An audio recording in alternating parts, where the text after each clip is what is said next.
അമ്മയ്ക്കുള്ള പൊങ്കാല കഴിഞ്ഞപ്പോൾ രഥത്തിലേറി നാട് ചുറ്റി കാണാൻ വന്ന രായാവിനും പത്മശ്രീ അമ്മായിക്കും ഇപ്പോൾ കൂട്ട പൊങ്കാലയാണ് കിട്ടിക്കൊണ്ടിരിക്കുന്നത്. സാധാരണക്കാർ പോകുന്ന ക്ഷേത്രങ്ങളിൽ കാലുകുത്താൻ പോലും മടിക്കുന്ന രായ കുടുംബം ഒരിക്കലെങ്കിലും എല്ലാ ജാതി മനുഷ്യരും വരുന്ന ആറ്റുകാൽ ക്ഷേത്രത്തിൽ തൊഴാൻ പോയിട്ടുണ്ടോ?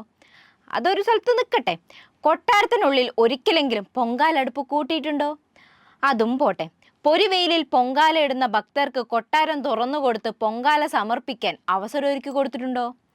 ഇതൊന്നും ചെയ്യാതെ അനുഗ്രഹം വാരി ചൊരിയാൻ ഇറങ്ങിയേക്കുന്നു അമ്മച്ചിയും പേങ്ങനും കൂടെ. ഈ ടൈപ്പ് ഹിസ് ഹൈനസുമാരെയും തമ്പുരാട്ടിമാരെയും കെട്ടിയെഴുന്നള്ളിക്കാൻ വേറെ കുറെ കോവർ കഴുതുകളും. എന്തോന്നടേ ഇതൊക്കെ!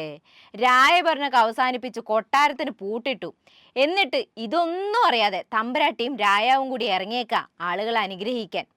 ഇതൊക്കെ കണ്ട് കുറെ സതീശന്മാർ മൂട് താങ്ങി നിൽക്കുമായിരിക്കും. അരിയാഹാരം കഴിക്കുന്ന മലയാളികൾ നിങ്ങൾ പുച്ഛിക്കൊള്ളു കേട്ടോ. ഇന്നും മഹാത്മാ അയ്യങ്കാളിയുടെ പ്രതിമ ദർശിക്കാതിരിക്കാൻ, തങ്ങളെക്കാൾ ഉയരത്തിൽ നിവർന്നു നിൽക്കുന്ന അയ്യങ്കാളിയെ തല ഉയർത്തി നോക്കി ചെറുതാവാതിരിക്കാൻ വെള്ളയമ്പലം ഒഴിവാക്കി പാളയം വഴി പോകുന്ന കൂട്ടർ കഴിഞ്ഞ വർഷം മുതലാണ് ഇങ്ങനെ നാട്ടുകാരെ അനുഗ്രഹിക്കാൻ ഇറങ്ങി തുടങ്ങിയത്.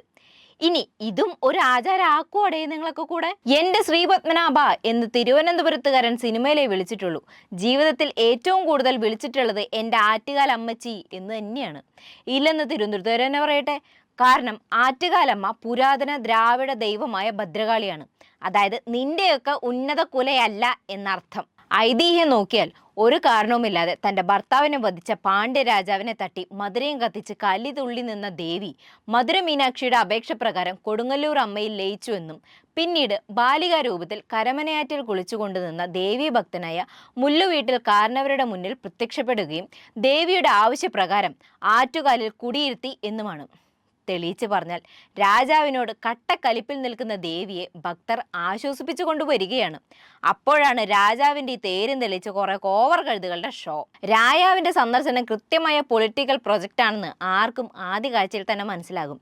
ഏതായാലും ജീപ്പിൽ വേഷം കെട്ടി വന്ന കോമാളിക്കും കെട്ടിവലിച്ച കോവർ കഴുതുകൾക്കും നിങ്ങൾക്ക് ആദരാഞ്ജലി നേരട്ടെ.